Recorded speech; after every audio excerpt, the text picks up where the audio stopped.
Welcome back everyone to episode 8 of Let's Play Advanced Tactics Gold. This is the play by email series.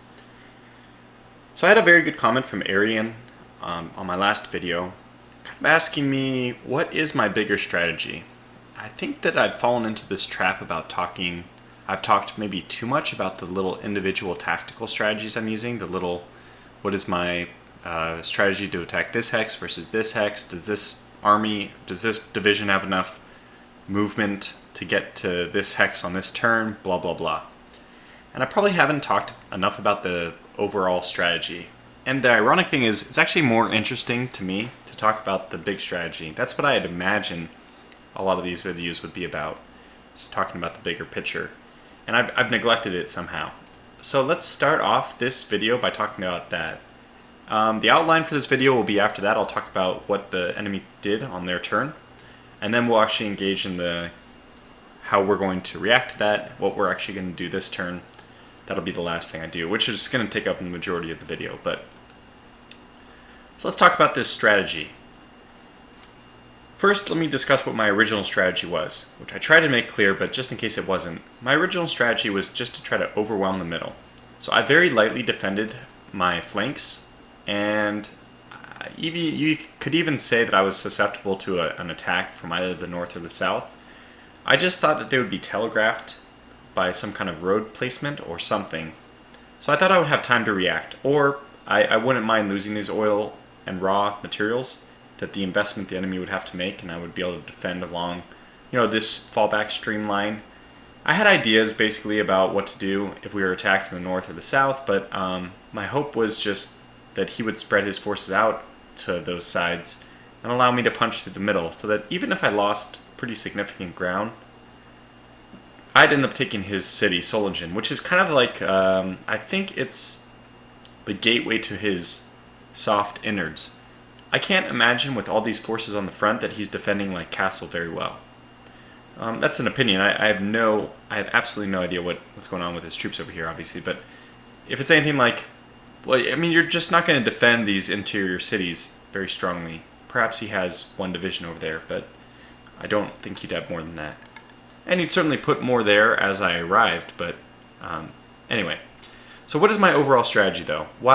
What's the goal? At any point in time, my strategy is to try to take whatever the easiest city to take is. That's it.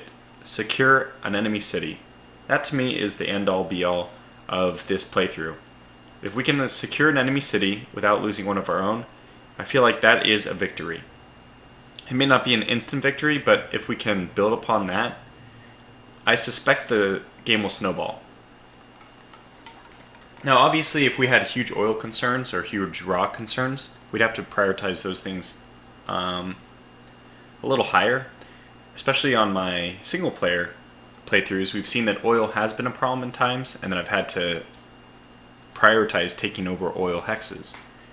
That's not the case right now, and it doesn't look like it'll be a huge problem. I am already just hovering around 40,000, because I know I got down to 40,000 last turn. I'm back up to 45.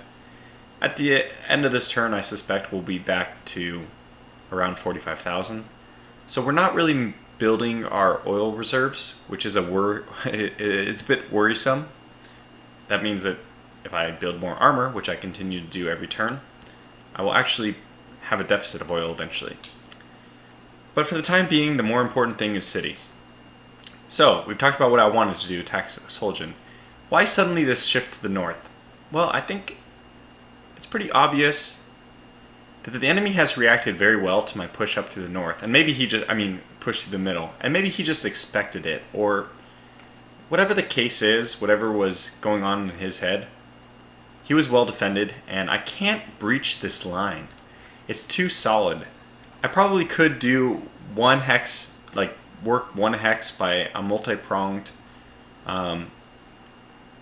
tank armored attack, but I only have 2 hexes to work from, so I'm only really able to get 2 armored attacks in. And he's already defending with 1 armor. That doesn't mean that's impossible to do. I think 2 armor versus 1 armor puts us at a good advantage that we could actually win. But then they fall back, and if I hold that hex, I'm going to be in the same situation. I'm going to be holding it with a probably somewhat depleted armored unit, and they're going to counterattack from 3 or even 4 sides with armor. We kind of tried to do this in the very beginning, and it didn't work out for us. Even when our first counterattack against I think there was just 2 light tanks stranded out here in this hex. I counterattacked, and it went well. We killed 2 of theirs at the cost of 1 of ours. But then they counterattacked, and that went really poorly for me. And that's what I'm worried about, that this line is just too solid to breach. I probably was still planning to eventually just push on and assault heavily into this line, take casualties, who cares, just push on. However, just really unknowingly, I didn't really expect to get armored cars across the river, across the stream up here, but this appears. And the good news is, it does not appear to have, well, it definitely did not have previously the armor that was really present in this middle area. So since he was defending so strongly in this southern area, I decided to look up to the northeast. This was really a tactical decision, not strategic, but the new strategic point is let's get to Landsberg. And I really, really want to push in this soft interior right here, in between Landsberg and Barnstad. This is my objective. If I can push through, and even if I don't take either of these cities, I will be cutting off Barnstad from supply. And that is huge. So this is now, I'm going to pour everything into this attack. In fact, I'm even going to bring this engineer over this turn. In fact, there's nothing to stop me from doing this immediately even. I'm going to bring him over here. So I have a second engineer nearby who's going to build a bridge across the river here. That'll give me a 2 road access to this area, so that even, artillery can easily destroy a bridge. So in order to prevent that, I think this bridge will be much more easily defended. Now, I have to do, just to kind of secure my own flank here, I'm going to have to shore up the defenses of the north over here.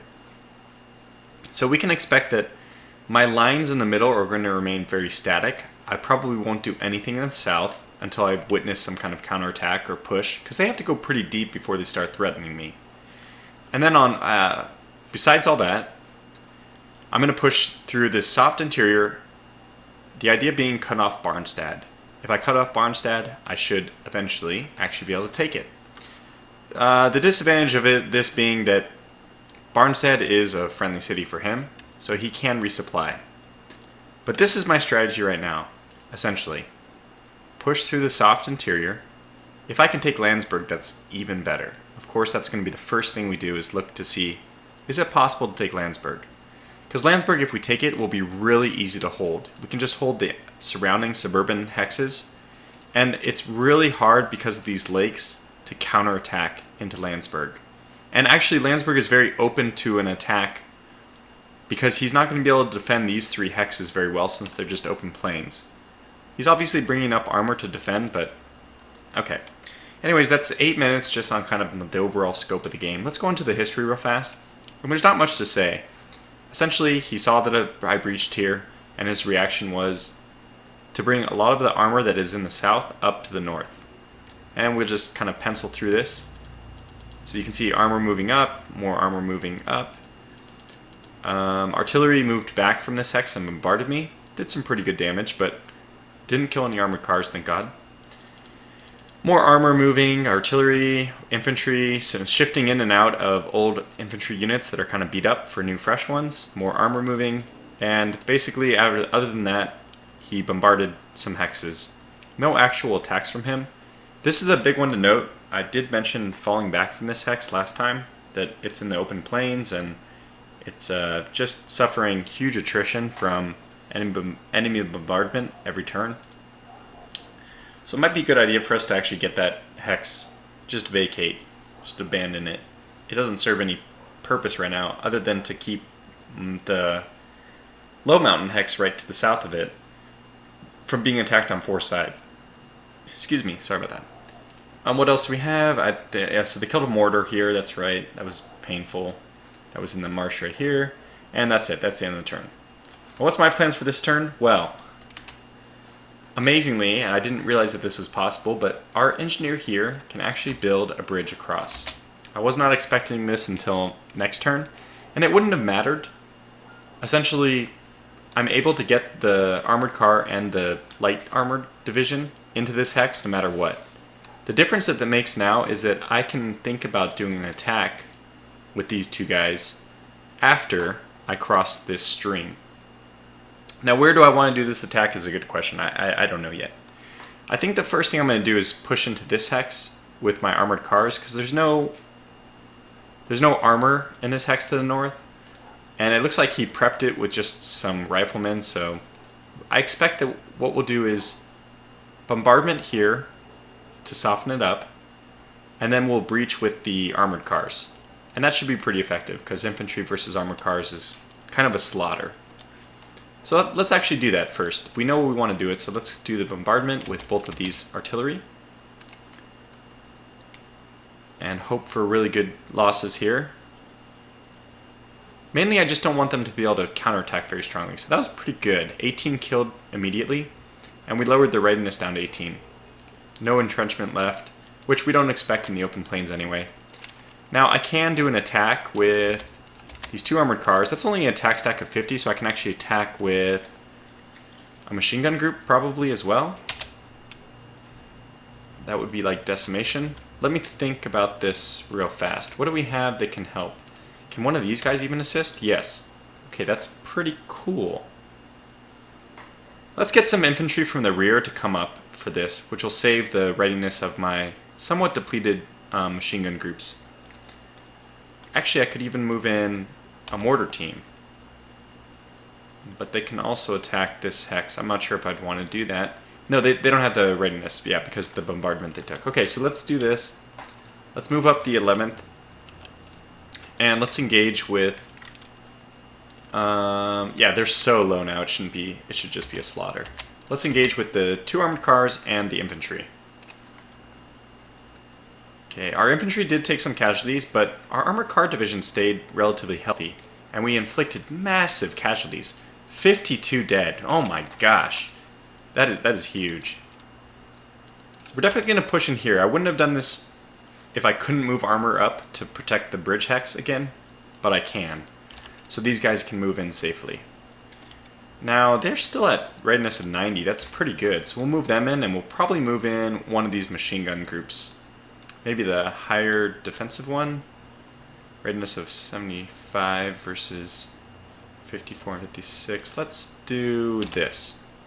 Let's do... Oh, they can actually... Am I going to want to do a follow-up attack? I don't know. The safest thing is just to wait. Let's not move in any of these machine guns until the end of the turn.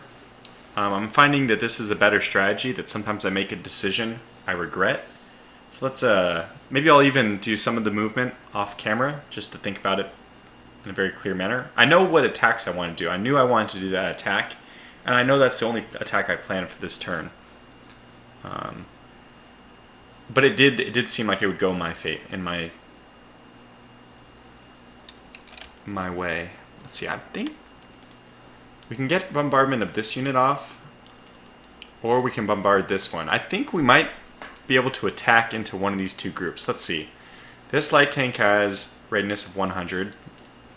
These light tanks have readiness of 77. That does give us a pretty good advantage. Now, what other combat stats? These have 3 infantry, so they're not going to be as good at defending compared to this machine gun, which is... But it's a little bit low. This is one of the ones that retreated from here last turn, I think. This is a really tough decision between these two.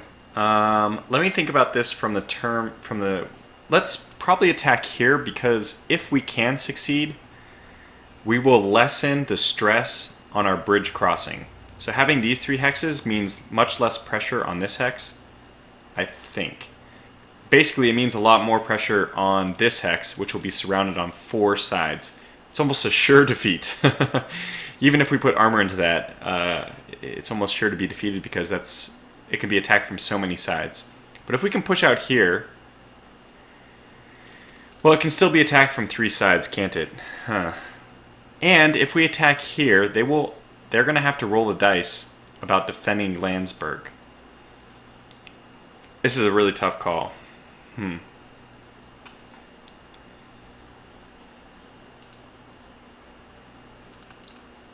I don't think that they can realistically counterattack into this hex no matter what. And if we attack here, it's going to be extremely hard for... I mean, it's going to put a lot of pressure on their artillery. They'll have to move with the artillery just in case, which will push them back into Landsberg. However, I'm going to lose a lot of artillery bombardment rounds by moving close enough to be able to bombard this guy.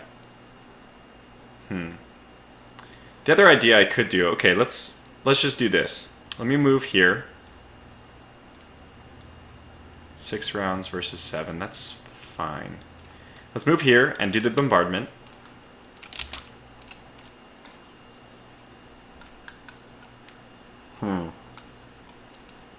That really wasn't that great. We killed 3 units, they lowered the readiness a bit.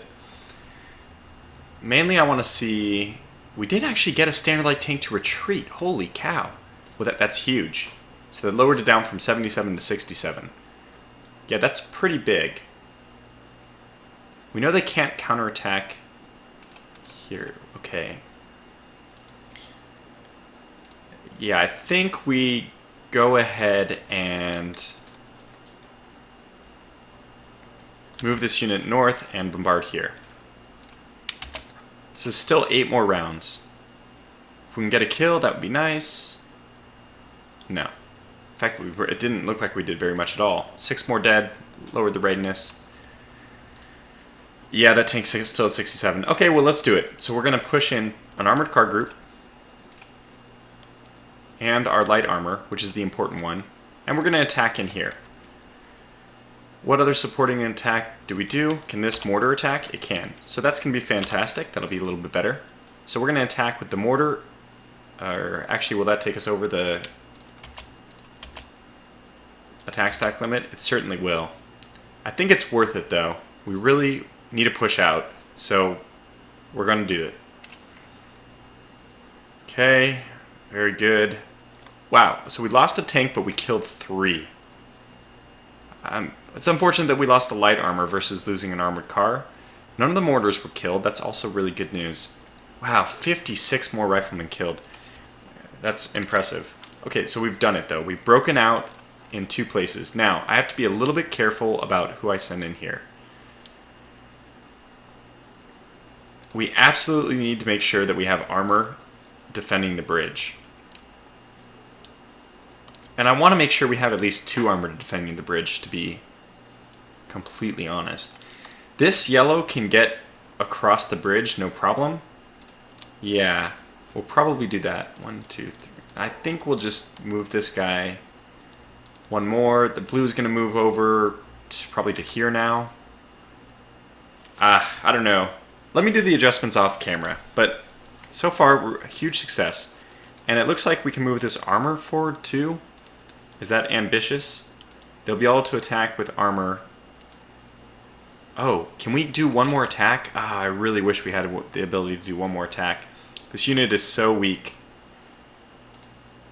25. I mean, that's free to move in there. I don't know why we don't have enough to attack. It's, what, 20? Oh, we need 40 to get in. Okay, I see. Yeah. Huh.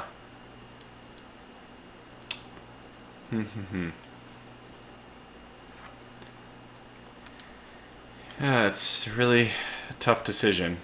We're probably going to move this. Maybe we'll even push back with this armor. If we just return to defend this right here, we fall back. I think that's a good idea. This hex is no longer valuable. This hex is hugely valuable. But worst case scenario, we can get our engineer here to build a road to connect these 2 sections next turn. And I think leaving even just 1 armor in here will be sufficient. In fact, I'll probably just move this armored car here. We'll just leave it open to them. So, yeah, let's do it this way. Where can you get? Oh, you can get... Oh, you can attack. Interesting. What happens if we do this attack? I'm kind of encouraged by the results of our earlier attack. And armor attacking armor should be good. If we can get mortars involved, they're going to have a small penalty. These guys can't do anything but either move or don't move. Although I might leave them here and just move the machine guns in. The machine guns can attack. Mortar. We know we want this guy to move here at least. Can he help? Can we have any other armor assist? Yes. Oh my gosh. We're going to do it. This is quite bold, but at least it won't allow them as easily to counterattack next turn. So we're going to attack with armored car, light armor. Let's get a small bonus just by launching these guys in from over here, because I don't see a better option. And they actually stand a chance of killing some tanks. Before we do this attack, I need to see if there's any way I can get artillery. It does look like we can get artillery moved up this way. And let's just transfer the artillery. Oh, I forgot to allocate these guys. I don't know what happened, but for some reason, these guys got unallocated. I don't remember doing it, but they were somehow removed. Let's get those guys in there. Okay, now we also want to swap 4 oh, yeah, there it is. 4 artillery and 4 horses.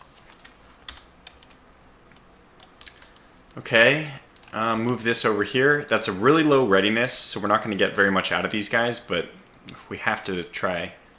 So we'll get these 2 guys to bombard. And we didn't expect much to happen. Nothing much happened. Lowered the readiness a bit, though. Killed a few units. I mean, we'll take anything we can get. Now here comes the big attack. And I still think from this hex we can only attack with the 2 armored units. We'll save the machine guns. Now we want... yeah, certainly the mortar is the best situation here. So let's do this. It looks like we won. Wow, we did. Okay, let's see. Whoa! Hugely impressive. We lost no armored units and we killed 2. That is profound. I think it's safe to say at this point our bridge is secure. I don't want to make that statement and then live to regret it, but yeah, it looks like our bridge is secure. Now, this armor car unit should certainly go under the control of my blue headquarters, but I don't want to switch it because it'll lose a little bit of its readiness in that switch.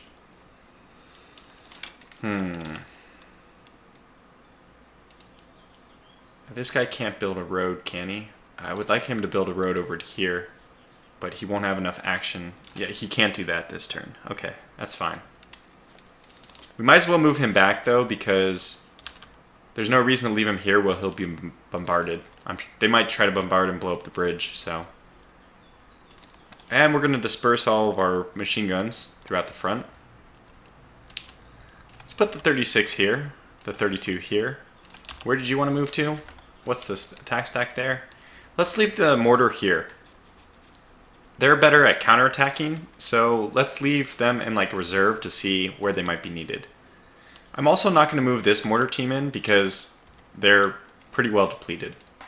So I don't see the point. I will, however, move this machine gun group across. Actually, they're a little depleted. Let's just move these infantry in, which makes sense. They're at full strength. My machine gun here is a bit depleted. They're probably going to be bombarded, though. And I don't think that this hex will be bombarded. It's not really a threat to anything, so yeah. So huge success story. We've taken all 3 provinces across the river. I mean, like next to the hex across the river. Stream, sorry, this is stream. Okay, well, I'll do the shifting of units off camera, but basically the only thing that I have left to decide is whether or not we continue to occupy this hex or not.